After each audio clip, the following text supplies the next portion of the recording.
Muy buenas tardes. Hoy es domingo 11 de mayo del 2025. ¿Ustedes recuerdan esa pelea celebrada en el Caesar Palace de Las Vegas, Nevada, un 15 de abril de 1985? Duró apenas 3 asaltos y están catalogados como posiblemente los mejores 3 asaltos de la historia del boxeo. Se enfrentaban Marvin Hagler y Thomas Hearns. Ese mismo Thomas Hearns que venía de 2 peleas formidables con Sugar Ray Leonard, perdió una y empató la otra, pero que fueron peleas memorables, sobre todo la primera, pero que venía de darle un knockout a Pipino Cuevas histórico. Y es el único boxeador que ha puesto a dormir a Roberto Mano de Piedra Durán. Y Roberto Mano de Piedra Durán dio una pelea a decisión muy cerrada con Marvin Hagler, que inclusive se la pudieron haber otorgado como victoria a Roberto Durán. Pues en esta pelea, desde que sonó el campanazo inicial, Marvin Hagler y Thomas Hearns, Hearns salió al ataque y golpeó inmisericordiamente a Marvin Hagler, uno de los mejores junto a Monzón, campeones medianos de toda la historia. Y claro, a Sugar Ray Robinson, que pasó momentáneamente por ese peso. Y lo cortó en el rostro, en la cabeza, le dio con todo.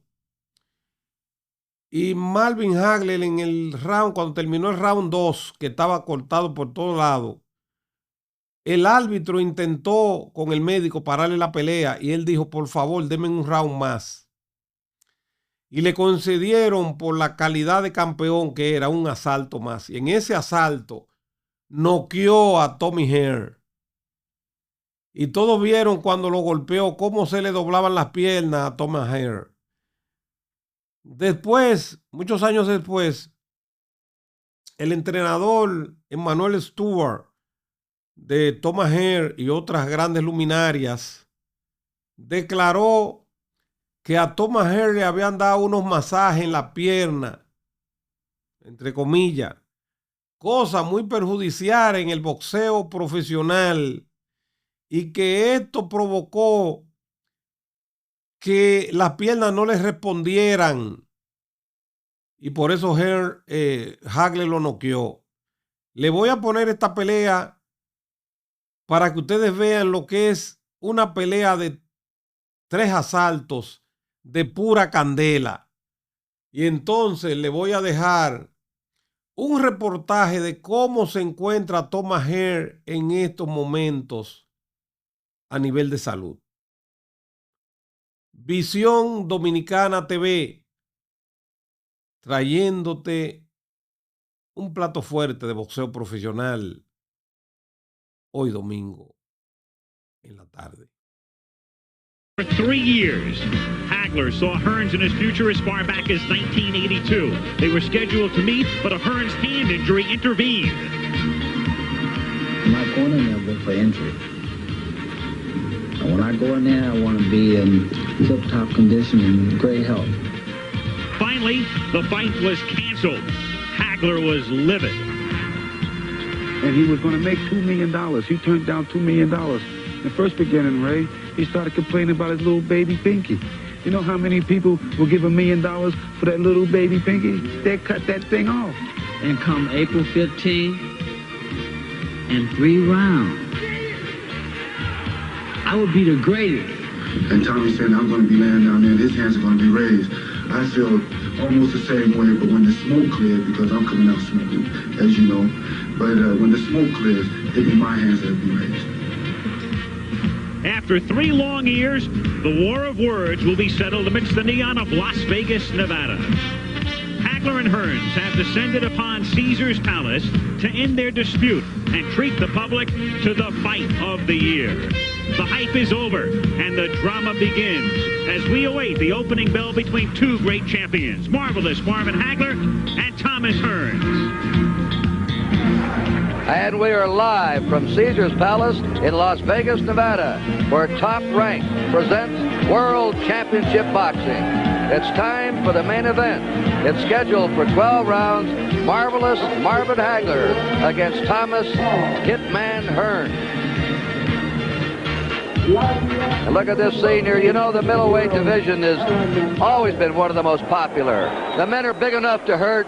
They're little enough to be quick, deceptive in the ring. Sugar Ray Robinson is here tonight. He's been voted the greatest middleweight champ of all time. How about the two old-timers? Stanley Ketchel, the Michigan assassin. Harry Greb, who fought the last part of his career with one eye. Then there was a toy bulldog, Mickey Walker, who lived on the fast track. And the smooth man from Argentina, Carlos Monzon, who defended his middleweight title 14 times, and that's the goal, the mark that Marvin Hagler is after. So there you have some of the great middleweights of all time. Gene Fulmer's here tonight, Carmen Basilio from Syracuse, and you've already met Jake LaMotta. Right now, we're going to meet the fighters themselves. We're going to see some of their highlights of their career, and we're going to hear them from the last moment now in person. First, a look at the champion.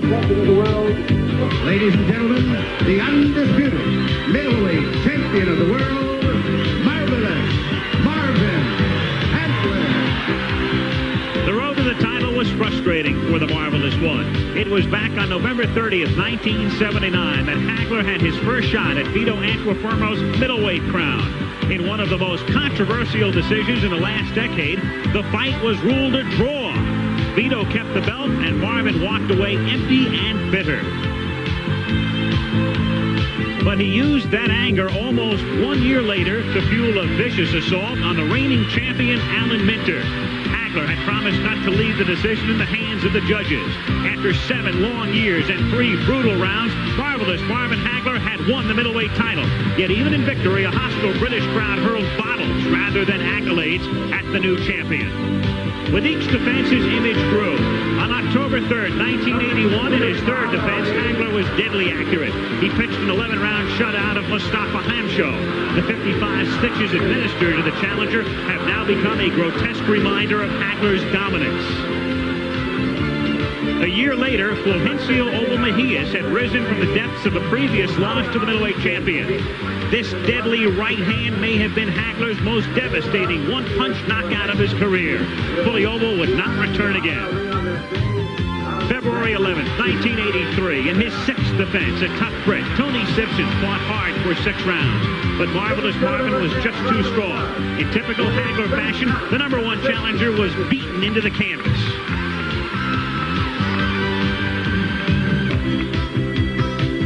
November 10th, 1983, Marvelous Marvin Hagler took on the legendary Roberto Duran. It has been said that the champion gave the challenger too much respect. But in the end, after 15 rounds, Hagler had won the unanimous decision. He had his long-awaited recognition as a dominant middleweight champion. But by not winning convincingly, Hagler had left a hint of doubt.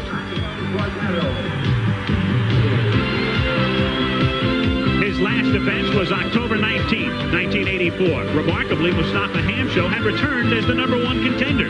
His reward was more punishment from the champion.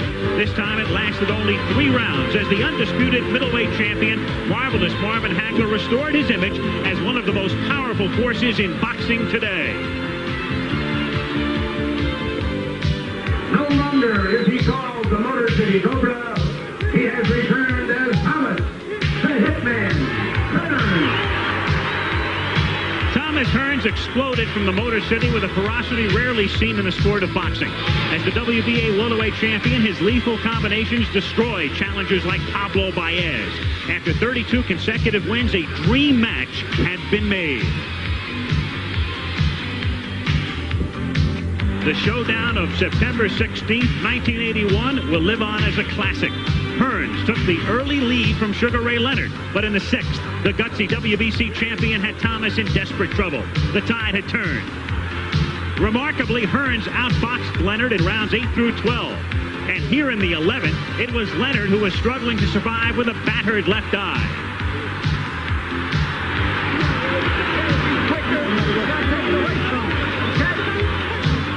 Then in the 14th, ahead on all three scorecards, Thomas Hearns had suffered his first defeat.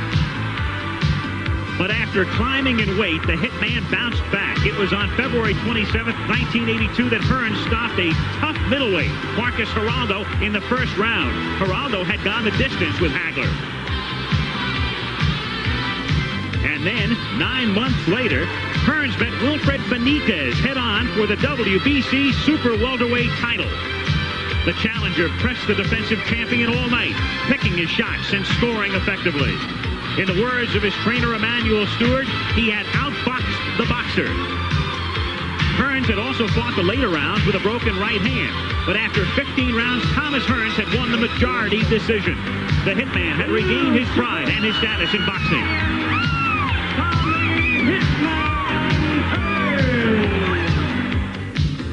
7 months later, Hearns stepped up in weight to meet a former light heavyweight contender named Murray Sutherland. Weighing 157.5 pounds, the Hitman once again proved his worth as a boxer. Sutherland later confided that he was hurt in the final round, calling Hearns a powerful middleweight puncher. Thomas called this fight a great test, stating, "It showed I belong in this division." It was hard to disagree.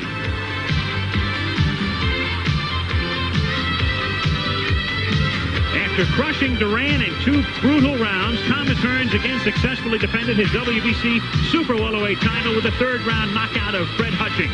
The rebirth of the Hitman has struck fear in the boxing world as Thomas Hearns seeks his 3rd world title. It brings us to the fight. Both champions are peaking and both are determined. We feel that the jab is going to be the key factor in the fight, the left hand, because we feel that if we can, once we can get Marvin to watch the left hand jab, get his mind on the left hand, then there will be no problem with getting other shots off. Hearns' best defense is his offense, because that's the only way that he knows how to fight. In my way, I have to make my defense my best offense. So, and though that I have both ways, because once I get him in trouble, I can change it around. Thomas don't have that ability. I'm here to show the world that I have the ability, the punching power to get in there and knock out middleweights, light heavyweights, whatever, welterweights, all the way up to the lightweight division. I have that power. I have my mind focused on one thing, and that's to destroy him. That is to knock him out.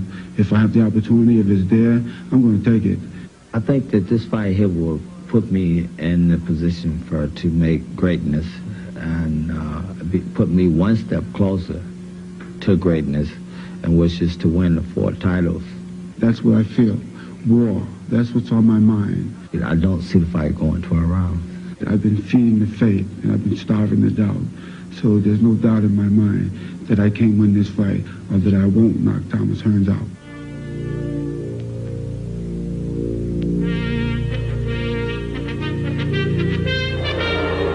And war is right.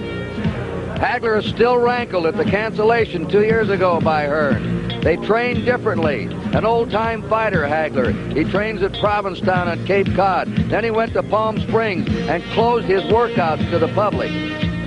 Hearns came into Miami Beach and then moved right in here to Caesar's Palace and had open sessions. In fact, he led Arabic dancing in the ring with 6 beauties there. It sort of reminds you of Muhammad Ali in his training days. But they're all set now. They want to get to it, and we're going to get right down to ringside to Al Michaels and Al Bernstein. All right, Kurt. Well, everybody's been talking about it. Hearns has certain hand speed and the jab and power and all of that, and Hagler is more resolute, and there are a million different factors involved here, and that's why there's been so much talk about who will win. For each man to win, what has to happen? What's the key for each man? I think for Thomas Hearns, he wants to establish his jab. It's very important, and be able to drop the right hand in. He thinks that he can do that against Hagler, and he thinks that he can keep Hagler on the outside by doing that. For Marvin Hagler, the key is to get by that jab, not just get by it, but get inside side and then work to the body of that man, Thomas Hearns, and then eventually get to the head. I think the wild card is, will Marvin Hagler switch to righty effectively? If he does that, it might be the key to a victory for him. As is customary, it is the challenger who enters first, as it is Hagler's title. Even though Tommy has won 2 titles, he does not own the middleweight crown that he seeks tonight, and thus he is the first to come in. And the long wait is over, as accompanied by the entourage. He is out of the dressing room and about ready to enter the arena.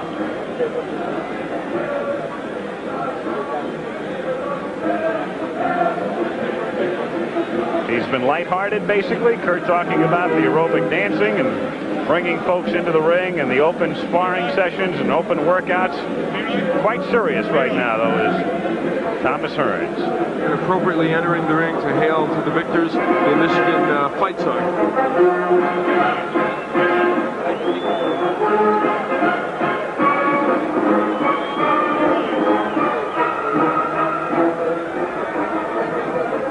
Still not in view of most here in the arena yet is Hearns, so no response as yet, but very shortly he will be approaching that part of the arena here at Caesars Palace just about now, where they're beginning to take notice of the entry of Thomas Hearns as he comes down the aisle.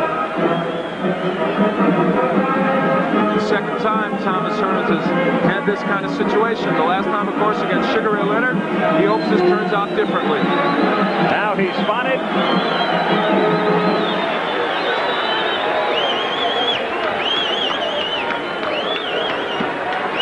Up the steps he comes, and into the ring he comes. Thomas Hearns.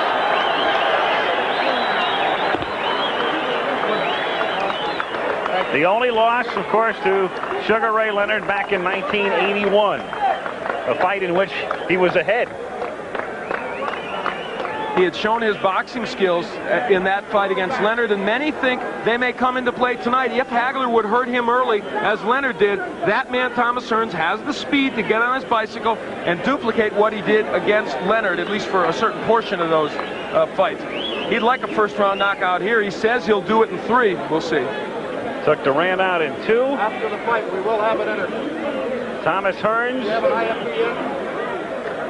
in the ring and awaiting Marvin Hagler, who loves to, among other things, make people wait. He is renowned, as you see, the very able corner of Thomas Hearns. And you know, when he fought Sugar Ray Leonard, Al, there was criticism of Emmanuel Stewart. Normally a very calm corner for Thomas Hearns. On that night, the most pressure-packed of his career, there was some chaos in that corner. Emmanuel says we learned from our mistakes with Leonard, and we feel we've got it all together now. I'm curious as to the response when Hagler comes in. I thought it was sort of muted in a way. There was some cheering for Hearns, but nothing outrageous by any stretch of the imagination. Could just be a muted crowd right now. We're going to find out. It's possible, or in fact, Hagler is the favorite of the crowd. Yeah. Which would be odd, considering that, as you said, the betting money is switched back and forth. And if you talk, as I said, if you talk to any 10 people, you're going to find 5 for Hearns, 5 for Hagler. So it's been a very divided group of people here in Las Vegas, and I suspect around the country as well. Here he comes. Marvelous Marvin Hagler, out of Newark originally, now Brockton, Massachusetts, coming in to a mixed response.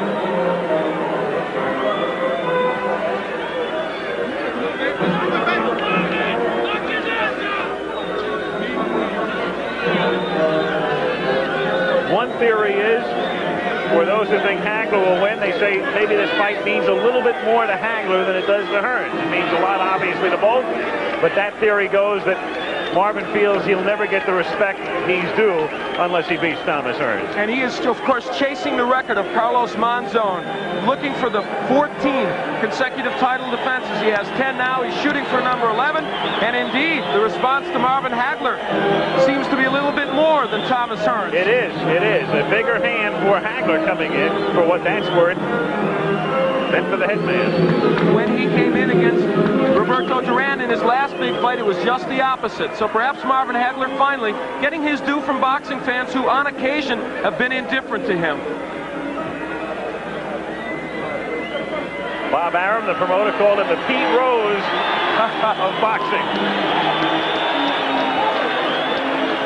Hard-working, resolute, single-minded, 62-2. The 2 losses early in his career, both in Philadelphia, both avenged, 50 knockouts. And it's been a long time since he knew what the word defeat was. Only the draw with Antifermo, any kind of stain on his record in recent years. And he certainly avenged that draw.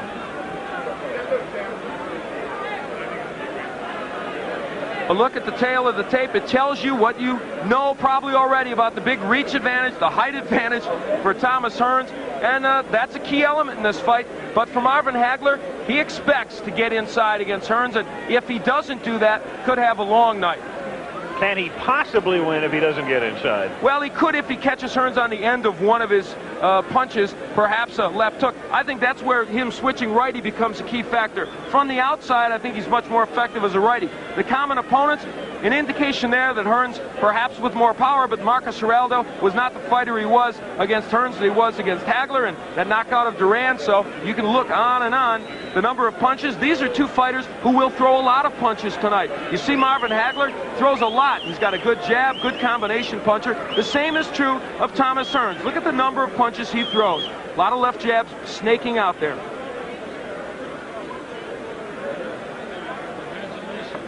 So the pomp and ceremony still taking place. We're going to have the national anthem shortly. Al, here's the difference now. From Nevada, we go to WBC rules. And these will change somewhat. 10-point must system still in effect. There is no 3 knockdown rule. There is no standing 8 count. You saved by the bell only in the last round. Again, the 3 judges will score the fight. International judges, the referee, or the ring doctor can stop the fight. Right now, let's go to the ring and Chuck Hull.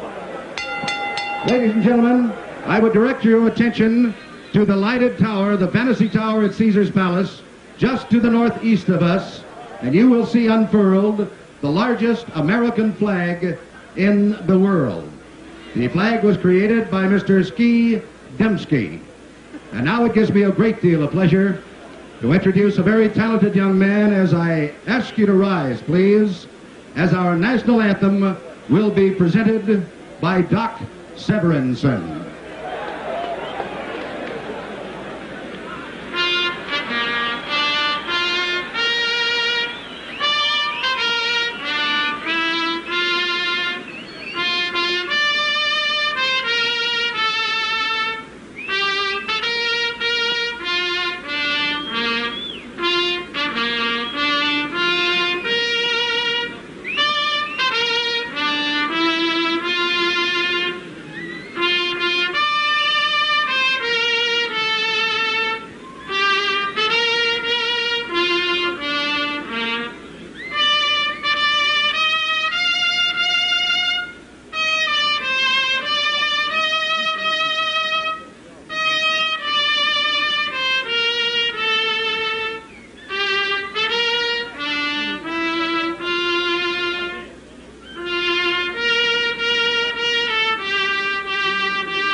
Ladies and gentlemen, the color guard from the Marine Corps Reserve here in Las Vegas. Gentlemen, thank you very much.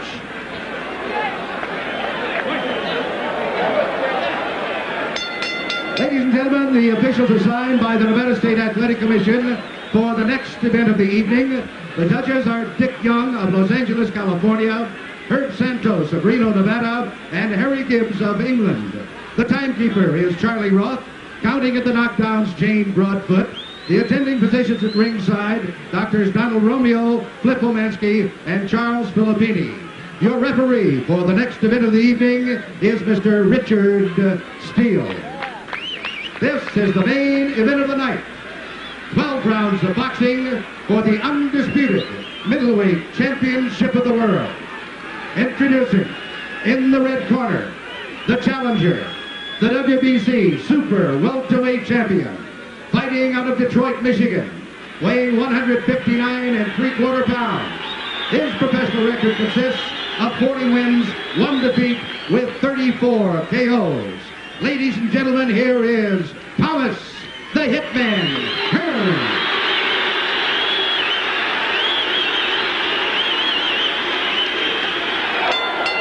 And in the blue corner, fighting out of Brockton, Massachusetts, weighing 159 1/4 pounds, with a professional record of 60 wins, 2 defeats, 2 draws, and 50 KOs. Ladies and gentlemen, the undisputed middleweight champion of the world, Marvelous Marvin Hagler.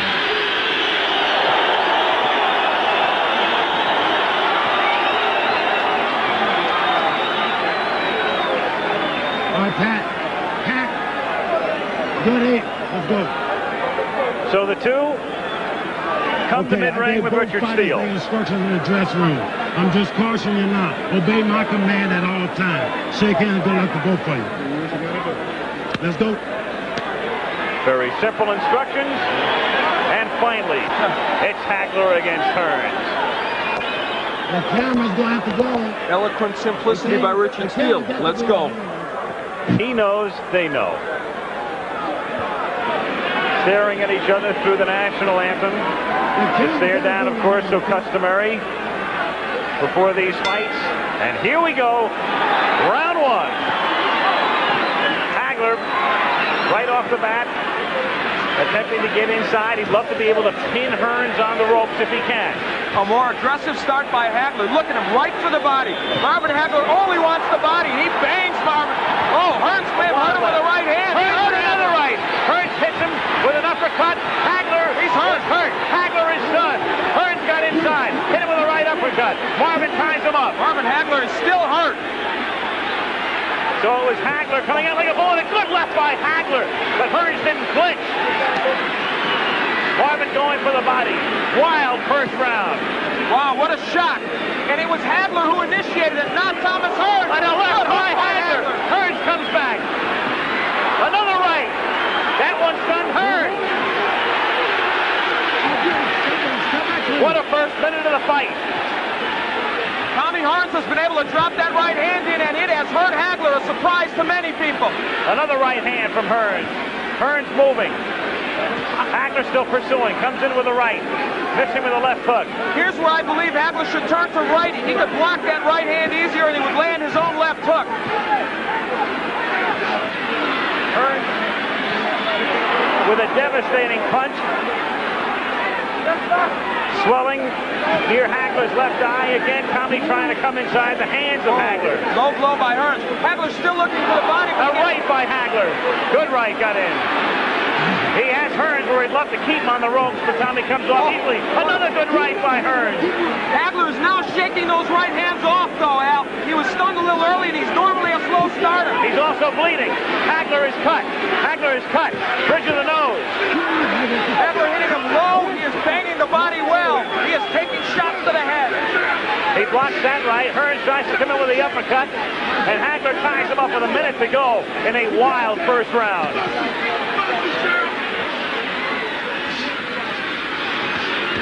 Marvin with a good left hand.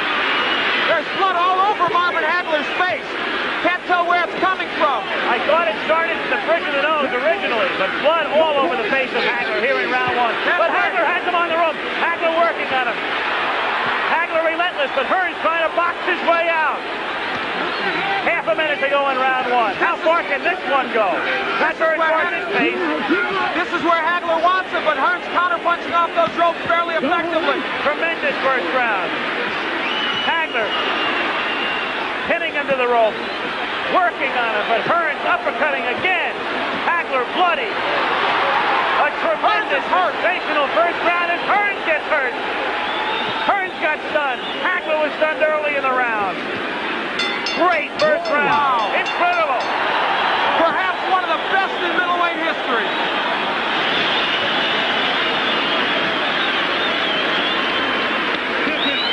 That was an entire fight encompassed in 3 minutes. Where is it? Right there. No problem. Don't worry about the guy.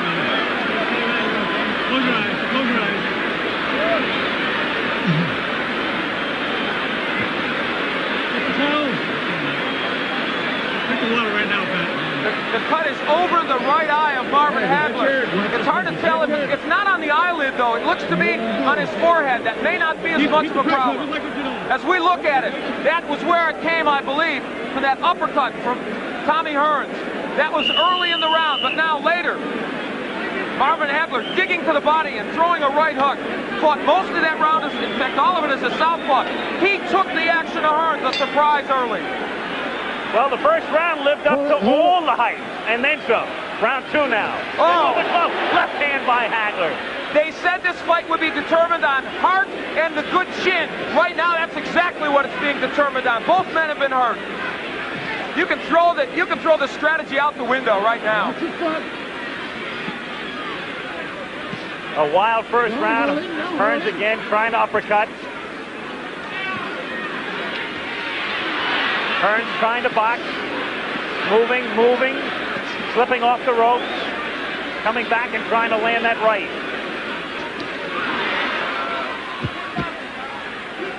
They are yelling, keep boxing, Tommy, from his corner, and that looks like what he's going to try and do in this fight. Hearns off balance. His foot was stepped on, not close to a knockdown. Excuse me, Al. Hagler turns righty. I think this could be a key moment in this fight.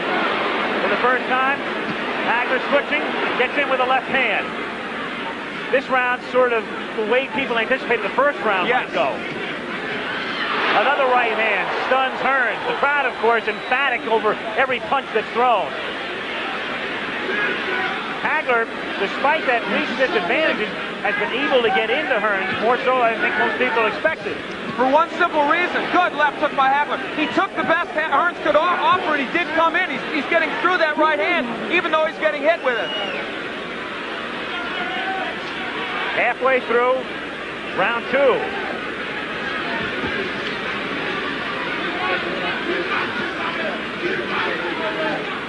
Hagler has fought most of this round as a righty. Now he switches southpaw and lands.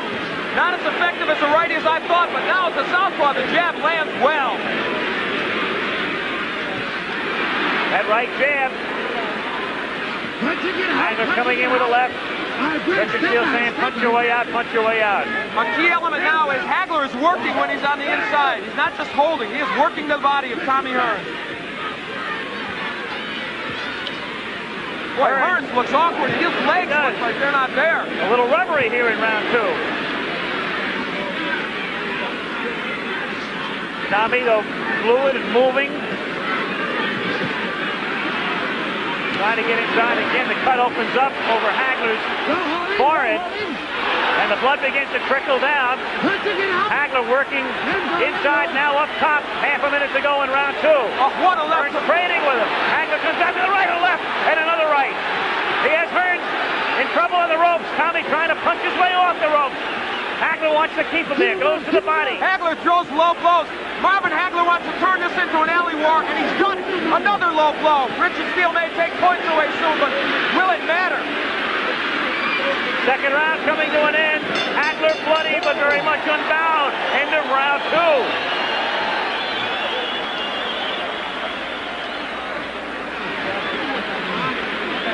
Keep your hands up. Look, when you finish up with your shot, move on to one side or the other, okay? You're not boxing to be out here. Try to work on letting you miss with the left and going over here and then coming back with the right. Okay? You got to put up bad. Let's box him. Stand and box him. Let's get your second man to relax like nothing and do Cole Jones. Let's think carefully. Let's box it. When you get through with your shot, move off to one side or the other. You'll get hit on tail end punches. You understand? You can hear Manny Stewart talking to Hearns. They work on the cut of Hagler. And the Petronelli's good cut men. Goody and Pat have done an excellent job on the cuts of Hagler. What a shock that that man initiated this war right from the beginning. And you know what? I thought he would do well as a righty. He has done better as a southpaw, and he may stay at that. Again, Stewart telling Hearns to box. As you say, though, Hagler turning it into a street fight. Well, he turns righty. He wants it to be a street fight. Listen, Marvin Hagler has been rough inside. He's thrown some low blows. He has thrown some elbows. Don't push. But you know what? Now the right is getting there, but it's not hurting Hagler. We've got our answer, I think, to some extent. Tommy has been hard-pressed to hurt him with that right. Stunned him early, but not in the last round or two. Very early. Had him stunned, has him cut. but it was Hagler doing the damage in round 2. And now, just as we thought might happen, Tommy Hearns was hurt early, so he is boxing. Now, he has good boxing skills. He did this against Sugar Ray. Can Hagler get to him in this posture? Some people thought, as he again becomes off balance, some thought that if Hearns stayed outside and stayed on his bicycle, it would become a dull fight with Marvin chasing him. But Marvin has been able to corner him, and when Marvin gets him in the corner, he is roughhousing him well. Again, Hagler is all bloodied. Time is called by Richard Steele to send Hagler over to the ring doctor. He's calling the ring doctor in. Of course, the last thing in the world Hagler wants is the fight to be stopped. The doctor looks at it. Back comes Hagler with a wild left hand. It has to be impeding his vision with the right eye. You never know it, though. Tremendous right. Hearns appears rubbery. He appeared that way in the second round. You know, Richard Steele is breaking these fighters very quickly. That's uncharacteristic of him. It's hurting Hagler because he wants to work inside. Hearns is smiling, but he's taking shots. Another right hand. Hearns turns his back, takes another right. Hearns in deep trouble again. Hearns is down. Hearns is down in the third round and on his back. And he's not going to beat the count. I don't believe. Tommy Hearns tries to get up, and They've got to stop this fight. Does he get up? He just doesn't know. He can't continue. It's Hagler, full of blood. Blood, no doubt, impeding his vision, stopping him in the third round after Hearns almost ended it on a first-round knockout. It didn't go very far, but it was a beauty. And Tommy Hearns predicted a knockout in the third. Instead, it is Marvin Hagler, and we certainly hope Tommy Hearns will be all right. He is still wobbly. What a shot. Instead of Hearns initiating early action, it is this man who, believe me, has gained any redemption he needed from the loss to Roberto Duran. Marvelous Marvin Hagler. So close to being knocked out in the first round. Withstood the barrage.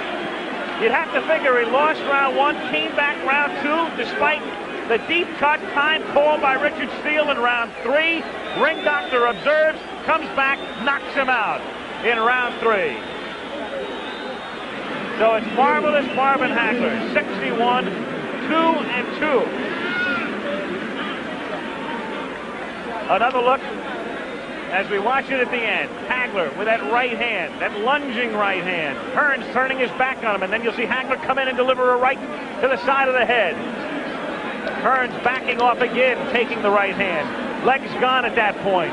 Down on his back, got up at the count of 10. That was the end of it. Different angle. Hearns, whose legs became rubbery in the second round, having trouble with his balance in round 3. Turning his back. Another right hand from Hagler. But at this point, the damage had been done. Finishing right there. But Hearns was on his way down anyway. Only disappointment is that it didn't go longer. What a 3 rounds.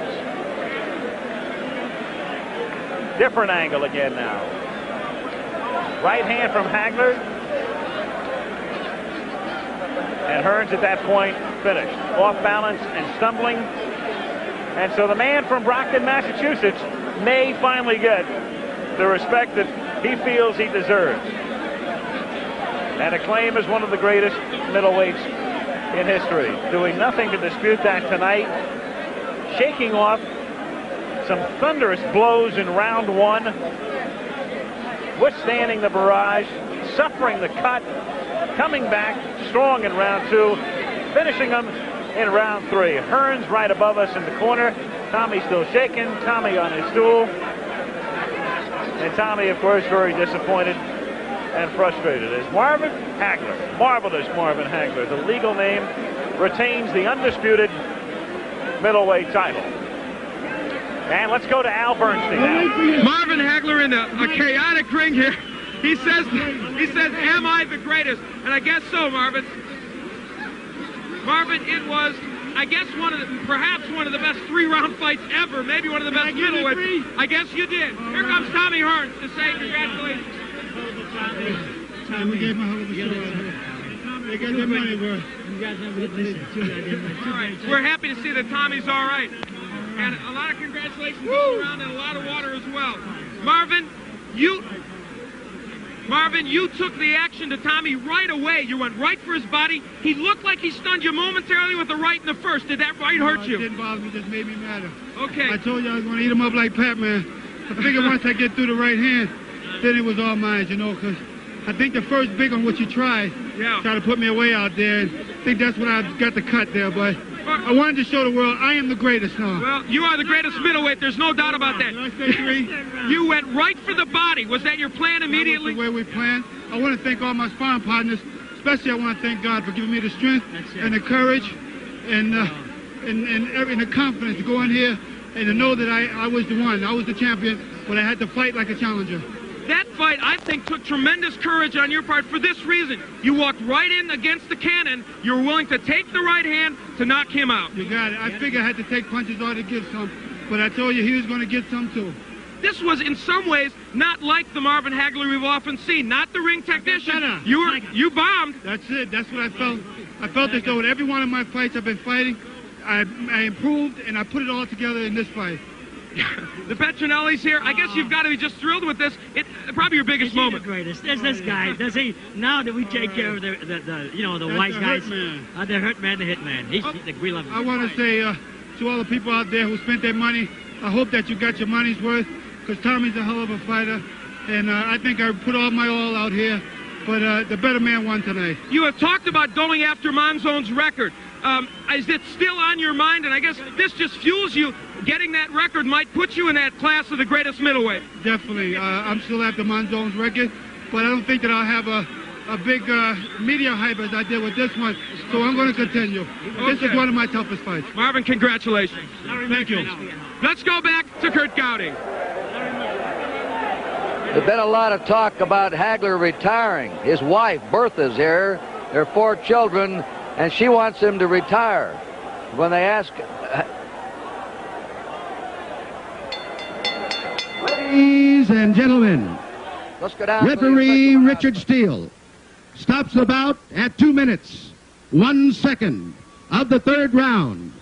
The winner by a TKO and still undisputed middleweight champion of the world, Marvelous Marvin Hagler.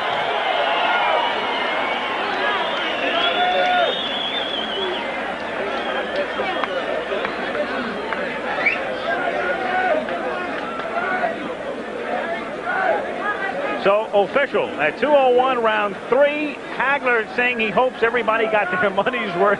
It was a great 8 minutes. It was a great 8:01. It was an incredible fight, and for Marvin Hagler, I'll tell you what, he did the unexpected, Al. He walked right into the cannons that Tommy Hearns had. He said, I'm going to take what I have to take in order to bomb my way to victory. It was uncharacteristic, but it was exciting, and it was a man looking to gain ultimate respect from the boxing community. I found it fascinating in a way that you said to him, were you hurt? When we sit here at ringside, and I don't know, sometimes it's a little distorted on television, you knew he was hurt when Hearns hit him, and yet he said, no, it just made me mad, but you knew he was hurt. I think he was certainly stunned in any case, and I think the fact of the matter is that he was not hurt to the point where Marvin Hagler goes down. Well, Marvin Hagler just doesn't go down. This is a man with such incredible grit and such courage. I just don't think you can say enough about that, because he went in against a very good puncher, welterweight, junior middle, or middle, took the best he could offer, and just his determination and heart won it. Some thought that he would take Hearns' best shot and leer at him or grin at him. He certainly didn't do that. He was stunned by it, but he was able to withstand it, win the 2nd round, knock him out in the 3rd. Okay, Kurt, so Teddy Brenner, who has seen a few fights in his time, seen 3 of the greatest rounds of boxing, little doubt about it. And since this one ended early, we can go back. Thomas Hearns era una bestia. Entraba al ring y lo destruía todo. No hablaba mucho, solo pegaba. Y cuando pegaba, no te levantabas. Fue campeón en 5 categorías. Millones lo admiraban. Detroit lo amaba. Pero hoy está solo. Roto. Sin dinero. Sin salud. Y casi sin voz. ¿Qué pasó? ¿Cómo alguien tan grande terminó así? Lo vas a descubrir. Pero quédate hasta el final. Porque lo que viene, duele. Antes de ser campeón, Hearns era solo un chico pobre. Vivía en Detroit con su mamá y 8 hermanos. No había padre. No había dinero. Solo problemas. Un día entró a un gimnasio que estaba en un sótano. Era oscuro, pequeño, pero ahí entrenaban los más duros. Ahí conoció a Emanuel Stewart, y el entrenador lo vio claro.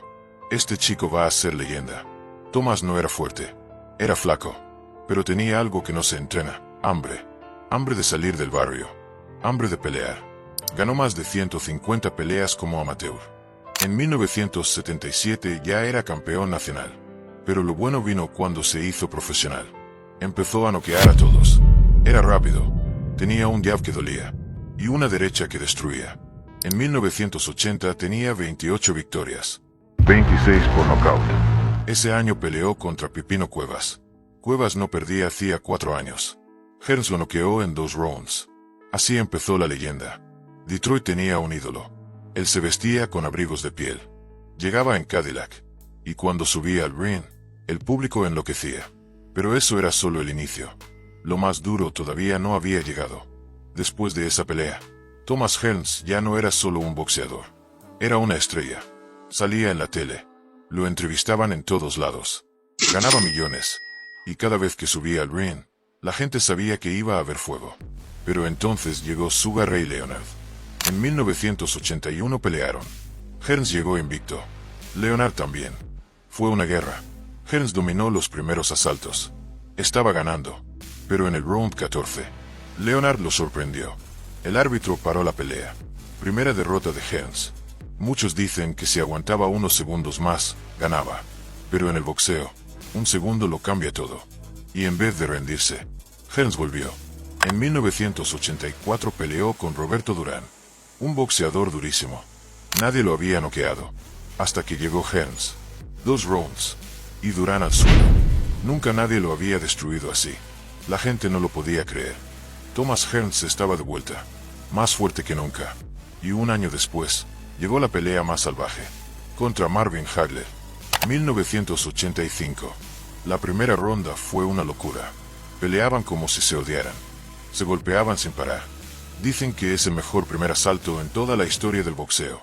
Hearns se rompió la mano en ese asalto, pero siguió peleando. No se rindió. En el round 3, Hagler lo agarró limpio y lo noqueó. Fue una derrota dura, pero nadie lo criticó. Puso el corazón y dio una guerra que nadie olvidó. A pesar de las caídas, Hearns siguió ganando títulos. Ganó en 5 categorías distintas, algo que nadie había hecho hasta ese momento. Pasó de peso welter a peso crucero, y en cada categoría, pegaba igual de fuerte. Para finales de los 80, Thomas tenía millones en el banco. Era una leyenda viva. Su nombre daba miedo. Los rivales no querían pelear con él, y la gente lo adoraba. Pero nadie imaginaba lo que venía después, porque mientras su nombre subía, su cuerpo empezaba a romperse, y el precio de ser un guerrero estaba por llegar. El problema del boxeo no es solo lo que pasa dentro del ring, es lo que viene después, cuando se apagan las luces, cuando ya no hay gritos ni cámaras. Ahí es donde empieza la verdadera pelea. Y Thomas Hearns lo vivió en carne propia. Siguió peleando muchos años más, hasta pasados los 40, aunque ya no tenía nada que demostrar. Ya lo había ganado todo, pero seguía subiendo al ring, a veces por orgullo, otras veces por dinero, y muchas, porque era lo único que sabía hacer. La gente lo aplaudía, pero no sabía lo que él sentía al despertar. Dolor en las manos, dolor en las piernas, dolor en la cabeza, y cada vez más lento. Su voz ya no era la misma. Empezó a hablar más despacio. A veces se le trababan las palabras. Se notaba que algo no andaba bien. Los que lo conocían sabían la verdad. El castigo acumulado en el ring estaba pasando factura. Algunos decían que era CTE, un daño en el cerebro por tantos golpes. Otros decían que era agotamiento. Pero todos veían que algo grave estaba ocurriendo. Aún así, él seguía. Nunca se quejaba. Nunca pedía ayuda. Pero la realidad ya no se podía ocultar. Aparte del cuerpo, el dinero también empezó a desaparecer. Había ganado millones, pero entre malas inversiones, gastos enormes, y ayudar a todo el mundo, se fue quedando sin nada. Pagaba por todo. Amigos, familiares, gente que apenas conocía. Nunca decía que no. Y cuando él necesitó ayuda, muy pocos aparecieron. Para poder pagar sus deudas, empezó a vender sus cosas más valiosas. Vendió guantes, cinturones, recuerdos de peleas históricas, trofeos que había ganado con sangre. Vendió su propia historia, parte por parte. Todo por dinero. Todo por sobrevivir. Los medios no tardaron en atacar. De campeón a la ruina, decían los titulares. Querían morbo. Querían escándalo. Lo mostraban como otro boxeador roto. Como un número más. Y aún así, él no se quejó. No lloró. Solo dijo, a veces se gana. A veces se aprende. Pero la pregunta es, ¿cómo alguien que ganó tanto, terminó sin nada? A Thomas Hearns no lo vencieron solo los golpes. Lo venció el tiempo, el olvido, la traición. Pasaron los años, y su cuerpo no aguantaba más. Cada mañana era una batalla. Le dolían los huesos. Le costaba ponerse de pie. Tuvo varias operaciones. En las rodillas, en los hombros, en la espalda. Y aún así, se levantaba. Iba a eventos. Firmaba guantes. Daba la mano con esfuerzo. Pero cada vez más lento. Más apagado. Más solo. Muchos decían que ya no podía ni estar de pie sin ayuda. Otros que tenía problemas para recordar cosas. Fechas, nombres, peleas. Todo eso que fue parte de su vida. Y mientras él luchaba por mantenerse firme, el boxeo, ese deporte al que lo dio todo, ya no lo miraba. No hubo especiales en la tele. No hubo homenajes. No hubo aplausos. Solo silencio. Y eso dolía más que cualquier golpe. Hoy, con más de 60 años, vive en Michigan. En una casa sencilla, lejos del brillo, sin lujos, sin cámaras. Dicen que a veces necesita ayuda de amigos, incluso de antiguos rivales, para poder pagar cosas básicas. No se sabe cuánto debe.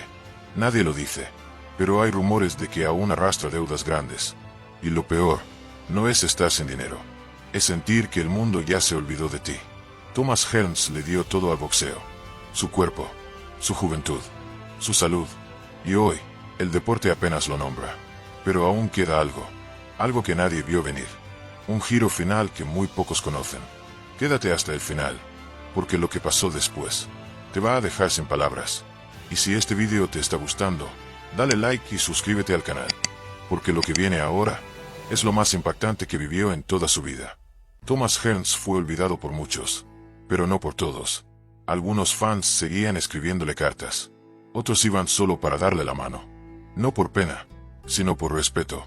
Porque aunque su cuerpo ya no era el mismo, él seguía firme, con la cabeza en alto, sin quejarse. Un día, lo invitaron a un evento de boxeo local. Iba a estar en una esquina del salón, solo para firmar fotos. Pero cuando llegó, muchos se quedaron en silencio. Estaba delgado, tenía la cara apagada, y caminaba con dificultad. Se sentó, puso las manos sobre la mesa, y se quedó quieto. Ni siquiera hablaba. Algunos pensaban que no quería estar ahí. Pero no era eso. Era el dolor. Su espalda ya no aguantaba. Su cabeza latía. Y ni siquiera podía mantenerse recto por mucho tiempo. Pero cuando un niño se le acercó con un guante, Hearns sonrió, le dio la mano, y firmó. Eso es lo que siempre lo hizo diferente. La humildad, el respeto, la dignidad, incluso cuando lo había perdido todo. Muchos peleadores, cuando caen, se alejan de todo. Desaparecen. Se amargan. Thomas no. Él seguía ahí, dando la cara, incluso cuando el boxeo ya no lo miraba. Incluso cuando nadie lo ponía en una portada. Incluso cuando muchos ni recordaban su nombre. Un campeón de verdad no se mide solo por lo que gana, sino por cómo se mantiene cuando ya no tiene nada. Y Hearns seguía de pie, aunque por dentro estuviera destrozado. Pero todavía había una herida más. Una que nadie vio venir. Una que no tiene que ver con dinero, ni con salud, ni con fama. Tiene que ver con el alma. Porque hubo un momento en el que Thomas Hearns se quebró de verdad. Y no fue delante de una cámara, ni en un ring. Fue en silencio. Solo. Y si crees que ya lo viste todo, estás equivocado. Lo más profundo, lo más fuerte, lo que realmente marcó su final, viene ahora. Y nadie está preparado para eso. Después de tantos años dando su vida al boxeo, Thomas Hearns esperaba algo más. Un homenaje, un reconocimiento, un simple gracias. Pero ese momento nunca llegó. Mientras otros peleadores aparecían en la televisión, en eventos, en documentales, él se quedaba fuera. Silencio, olvido, como si nunca hubiera existido.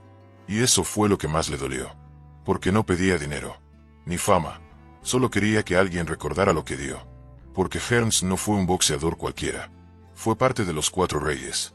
uno de los guerreros que marcaron una época, uno de los pocos que peleó con todos y nunca se escondió. Pero mientras Leonard salía en entrevistas y Tyson hacía giras con su historia, a Thomas casi nadie lo llamaba. A veces se le veía en gimnasios de Detroit, ayudando a jóvenes, corrigiendo la postura, dando consejos. Lo hacía gratis, porque todavía amaba el boxeo, pero no duraba mucho. Su cuerpo no aguantaba, se cansaba rápido, y tenía que sentarse. Lo que más frustraba a Hearns era que su mente aún recordaba todo. Tácticas, tiempos, errores, pero su cuerpo ya no respondía. Esa desconexión lo mataba por dentro. Un día, un joven le preguntó, ¿cómo hiciste para pelear con tanto corazón? Y él solo respondió, porque no tenía otra opción. Esa frase lo dice todo. Thomas Hearns no peleaba por dinero, ni por fama. Peleaba porque era lo único que sabía hacer, y lo hacía con el alma. Por eso, cuando el mundo lo dejó atrás, le dolió más que cualquier derrota. Y aún queda una última parte, una que nadie conoce, un momento clave. Lo que de verdad rompió a Thomas Hearns no fue un golpe, no fue una pelea, no fue perder un título. Lo que de verdad rompió a Thomas Hearns fue ver a su madre enferma y no poder ayudarla. Durante años, él fue quien sostuvo a la familia. Pagó cuentas, dio casa, comida y todo lo que pudo. Pero cuando su madre enfermó de verdad, ya no tenía dinero. Tuvo que pedir ayuda a amigos, a conocidos, incluso a gente del boxeo. Y muchos le cerraron la puerta. Eso lo destruyó, porque él, que había ayudado a todos sin pedir nada, ahora no podía ayudar a la única persona que siempre estuvo ahí. Lo intentó todo. Vendió más recuerdos, pidió préstamos, se quedó con casi nada. Y aún así, no llegó a tiempo. Cuando su madre murió, Thomas ya no era el mismo. Algo dentro de él se apagó. Ese día no habló con nadie. No dio declaraciones. No fue a la prensa. Solo se quedó en casa, en silencio. Días después, alguien le preguntó cómo estaba. Él solo dijo, ya no sé para qué seguir. Fue la única vez que lo oyeron decir algo así. Una frase corta, pero que decía todo. Porque Hearns no temía al dolor físico. Estaba acostumbrado. Lo que no podía soportar era sentirse inútil. Ver cómo se le escapaban las cosas importantes, sin poder hacer nada. Después de eso, empezó a salir cada vez menos. Ya casi no iba a eventos, solo a uno que otro local, si lo invitaban. Vivía en silencio, sin quejarse, sin molestar. Pasaba horas mirando peleas viejas, las suyas, las de sus ídolos, y a veces lloraba, no por nostalgia, sino por rabia. Rabia de cómo se había dado todo, de cómo terminó todo, porque él no pedía mucho, solo un poco de paz, y poder ver a los suyos bien. Pero ni eso pudo tener. Y esa fue la herida que nunca cerró. No se ve en los titulares, no sale en los vídeos, pero ahí está, en su mirada, en sus silencios, y aún así, sigue de pie, roto, olvidado, pero firme, un verdadero campeón. Y aunque el mundo lo haya dejado atrás, hay algo que nadie le podrá quitar jamás, su legado. Pero antes de cerrar esta historia, aún queda un detalle más, uno que muy pocos conocen. Uno que revela lo que realmente significó ser Thomas Hearns. Quédate, porque el final te va a dejar pensando. Dicen que lo vieron caminar solo por el barrio donde creció. Pasó frente a su antigua casa. Miró en silencio. No dijo nada. Nadie lo reconoció. Nadie salió a saludarlo. Pasó como un desconocido. Y eso le dolió más que cualquier golpe. Él, que había puesto ese lugar en el mapa. Él, que había peleado con sangre y huesos rotos por llevarle orgullo a su ciudad. Ahora no era nadie. La gloria se había ido. Y con ella, los amigos, los focos, las promesas. Caminaba lento, con las manos en los bolsillos. Y aunque parecía tranquilo, por dentro era otra cosa. Una mezcla de rabia, tristeza y resignación. A veces se sentaba en un banco del parque. Miraba a los chicos correr, jugar, soñar. Y se quedaba ahí, quieto. Horas, recordando, pensando en lo que fue, y en lo que pudo haber sido. Pero nunca habló mal del boxeo. Nunca lo culpó, porque para él, todo lo que tenía, lo había conseguido gracias a eso. Aunque al final, también se lo quitara todo. Y eso lo hacía más fuerte, más real, más humano. No necesitaba una estatua, ni un documental. Solo quería que lo recordaran por lo que fue. Un hombre que nunca se rindió. Aunque el cuerpo no le respondiera. Aunque el mundo ya no lo mirara. Aunque cada paso le costara dolor. Él seguía adelante. Y lo más increíble de todo, es que todavía lo hace. Hoy, con más de 60 años. Con las piernas débiles. Y la voz casi apagada. Thomas Hearns sigue luchando. No en un ring, sino en la vida. Y eso es lo que muy pocos pueden entender. Por eso esta historia no es solo de boxeo. Es de resistencia, de caída y de dignidad. Y si llegaste hasta aquí, te queda una última parte. El final. La última lección del Hitman. Y créeme, te va a dejar marcado. Thomas Hearns ya no tiene los músculos de antes, ni la velocidad, ni los millones, pero tiene algo que nunca perdió. El respeto de los que saben. Porque en cada gimnasio serio, en cada rincón donde se entrena de verdad, su nombre todavía se menciona. Hay entrenadores que muestran sus peleas, sus jabs, su derecha explosiva, su forma de moverse. Dicen, mira esto, así es como se pelea con el alma. Y los chicos lo ven. No entienden todo, pero algo sienten. Porque Hearns era único. Alto, delgado, pero con una pegada que parecía de otro planeta. Demostró que no hacía falta tener el cuerpo perfecto. Solo corazón y decisión. Muchos lo intentaron imitar. Ninguno lo logró. Y aún hoy, los que saben de boxeo de verdad, saben que Thomas Hearns está en otra categoría. No solo por los títulos, no solo por los rivales, sino por la forma en la que peleó. Siempre al frente, sin miedo, sin esconderse. Peleaba con fuego, con ganas, con dolor si era necesario. Y eso no se entrena. Por eso, aunque la televisión ya no hable de él, aunque las grandes marcas lo ignoren, su nombre sigue vivo en los lugares donde de verdad importa. En los gimnasios, en las leyendas contadas por los viejos entrenadores, en los vídeos de mala calidad que aún circulan por internet. Su legado no está en Netflix. Está en cada chico que tira una derecha pensando en él. Y aunque no tenga una gran despedida, ni una ceremonia de millones, Thomas Hearns ya es eterno. No por lo que tuvo, sino por lo que dio. Dio su cuerpo, dio su mente, y dio su vida. A cambio, casi no recibió nada. Pero no importa, porque los verdaderos guerreros no pelean por premios. Pelean por algo que va más allá. Por orgullo, por identidad, por demostrar que sí se puede. Y él lo hizo, desde las calles duras de Detroit, hasta los estadios más grandes del mundo, desde la gloria absoluta, hasta el silencio más cruel. Y aún así, nunca cambió. Sigue siendo el mismo, con menos fuerza, con menos salud, pero con la misma alma. Esa alma que hizo temblar a campeones, y que hoy sigue de pie. Porque un verdadero campeón no se define por los cinturones, se define por lo que hace cuando ya no los tiene. Y Hearns, con todo lo que perdió, sigue enseñando, sigue inspirando, sigue luchando. Y eso es algo que el mundo no debería olvidar jamás. Si esta historia te gustó, haz una cosa, dale like al video, suscríbete al canal y comenta qué fue lo que más te impactó. Porque hay leyendas que merecen ser recordadas. Y Thomas Hearns es una de ellas.